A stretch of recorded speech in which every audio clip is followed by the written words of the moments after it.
As the police investigate a burning building, all the evidence they can find is a necklace hanging from one of the female bodies and a note written in blood on the wall. It's more of a character name than a message, as it written Joe. Agent Lerner immediately deduces that serial killer Jovan did this. Rebecca Kamen wakes up in the police interrogation room looking confused and lost. Detective Moon doesn't come in directly at this point and moves on to the subject of her drunk driving, leaving Rebecca confused as to why this is an investigation and not a ticket. All Rebecca remembers is talking to her friend Sarah James on the phone while drinking wine at a bar. Rebecca convinces Moon to let her go to the bathroom. Rebecca looks through the window, but the greasy window won't open. Upon exiting, she meets Detective Avery, who shows her a man who admits that he met Rebecca at the bar and that they kissed in her car before she insisted on driving madly, putting both of their lives in danger. Rebecca doesn't know any of the details and speculates that she's on drugs, but the detectives don't believe her. She wants to leave but is told that her car has blood on it, indicating that she hit someone. She is then locked up with a crazy old man and a rich girl. Her friend Sarah visits, looking terrified, and hints at Rebecca to run before leaving. Later, Rebecca is questioned again and is told that they found an injured cyclist nearby and that her case doesn't look good. Rebecca tells the story again, but she doesn't remember anything outside the bar. Rebecca asks to call her lawyer, but someone else shows up, claiming to be her lawyer. Isaac Barcy tells Rebecca that her lawyer is on vacation and came in her place. At a meeting with her lawyers, she sees pictures of her damaged car, but then asks them to run the DNA of the car and the cyclist since she may have hit a deer or something. She doesn't miss how Moon and Avery initially give different answers about where her car was before Avery covers for her. Back at the cell, rich girl Jess tries to get away from old man Sully. Moon doesn't listen until Sully attacks Jess. Upon entering, she fights with Sully and asks Rebecca to shoot him with her gun. Under extreme pressure, Rebecca grabs the gun and shoots. However, the bullet ends up hitting Moon. Avery enters in a panic and takes Rebecca to the interrogation room. He doesn't listen to Rebecca's explanations. Rebecca panics that she will be blamed and offers Avery $1.5 million to let her go. Avery shows some hesitation before giving up. As he gives Rebecca his laptop to transfer the money, he leaves for some reason. Rebecca looks around and notices that the police badge is fake. She then checks the computers and landlines and realizes that it is all just a prop. Isaac comes in as Rebecca points a gun at Avery. The two try to calm her down, telling her that she is misunderstanding the situation and that the area is under renovation. She tries to shoot, but the gun is fake. Meanwhile, Robert comes out and knocks her out. When Rebecca wakes up, she finds all of the actors in front of her completely fine. Avery tells her that he is a friend of Lewis Denton and that they grew up in foster care together.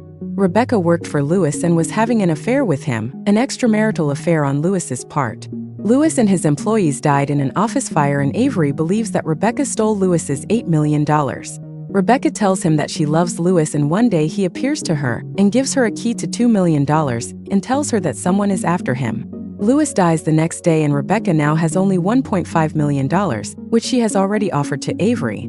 The rest of the gang did not know that Lewis died in the fire. Sully suspects that this was the work of Jovan, a crazed serial killer who sets his targets on fire. Everyone knows that anything remotely connected to Jovan is not to be messed with, but Avery believes that Jovan's entire existence is nothing more than a myth. Rebecca inadvertently adds fuel to the fire by suggesting that Avery might be Jovan and that he would kill them all instead of dividing the money as he promised. After causing a small rift between them, Avery orders Sully to torture Rebecca until she surrenders. Sully takes out some tools that are clearly going to pull out her nails and cut them off. However, before he can do anything, he backs out. Avery gives him his small dose, telling him to be careful because it is pure.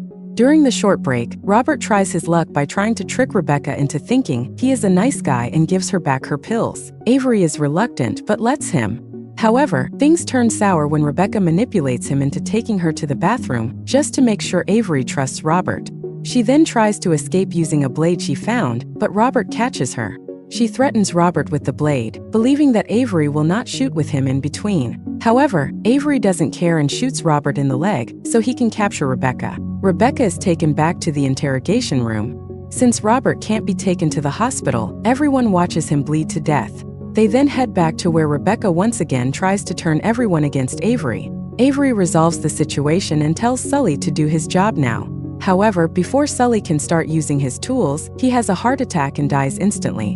While everyone is digging out his body, Jess is assigned to Sully's task. As she pulls out one of Rebecca's nails, Rebecca taunts her about Avery injecting Sully with drugs, causing Jess to go crazy and stab her with one of the tools. After taking another break, Avery calms Jess down and then goes back to talk to Rebecca. Moon then brings Sarah to threaten Rebecca about her friend. Rebecca tells them that she barely knows Sarah, and they should leave her, knowing that Sarah's 1-year-old child is also with them. While Rebecca insists on letting her go, Avery shoots Sarah in the leg and then threatens to shoot her in the head. Moon pushes him away, telling him something she has realized. She sees no resemblance between Brandon and either of his parents and realizes that Sarah adopted this child. The child looks similar to Lewis, so it turns out that Brandon is Rebecca's child, which is why she is friends with Sarah. Moon then takes Sarah to the dungeon where Isaac and Jess are. Isaac is given the responsibility of dealing with Jess. Meanwhile, Moon tells Avery not to use the child for these games. Avery tells her that he will only do it if Rebecca forces him to go that far. As Isaac sits Sarah down, Jess tells him that there is a good chance that Rebecca is right about Avery hitting Jovan, as he is killing them one by one. Jess tries to grab his gun, telling him that they should move on Avery, but Isaac pushes her. The impact causes her head to fall brutally onto a bench and she bleeds to death. Avery takes the stroller into the room and creates an emotional drama for Brandon that reminds him of his brother Lewis. However, he automatically shoots the baby's stroller, causing Rebecca to scream out in horror. She hurries to the stroller, only to find a fake doll in it. She lands on the floor, finally surrendering. As the 3 remaining imposters sit in front of Rebecca, Avery tells her that he will kill her next. When she asks about Jess, Isaac breaks down that he accidentally killed her. He quickly points the gun at Avery, having done with his petty games and not wanting him near the baby. Moon points the gun at her brother, telling him that this is all for their father and that they need to stop.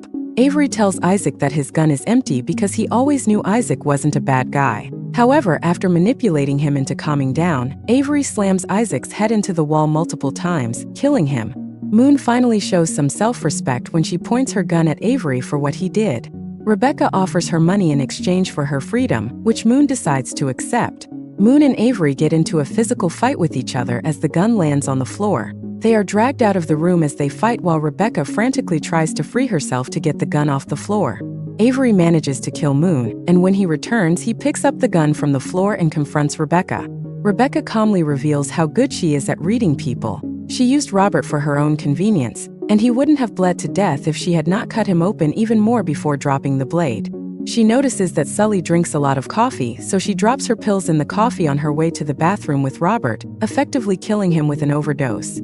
She had figured Isaac is kind-hearted and trusted her luck that he will return soon. Things have worked out for her with Jess on their own. Avery is impressed, but he is also tired of the nonsense. He pulls the trigger on her, only for nothing to happen. The realization hit him like the bullet from under the table that Rebecca has broken free and changed guns.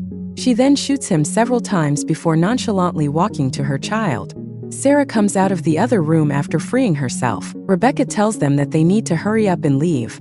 However, when Sarah tells her that she called the police for their safety, Rebecca hugs her and thanks her for everything before shooting her too. She grabs the tank of gasoline near the paint box and begins to spray it all over the place. Avery, who is still alive, begs her not to do this while screaming her name when Rebecca casually tells him that it is not her name. A great moment for Avery to learn that the Jovan he thought was fictional is very real. As the place burns, Avery tries to write Jovan's name on the wall with his own blood. Rebecca places her necklace on Sarah's body and leaves with her son Brandon, the evidence gun, and all of Lewis's cash. The police show up at the scene, bringing the full circle from the beginning of the movie about this being Jovan's signature murder move, and leaving no evidence in the place.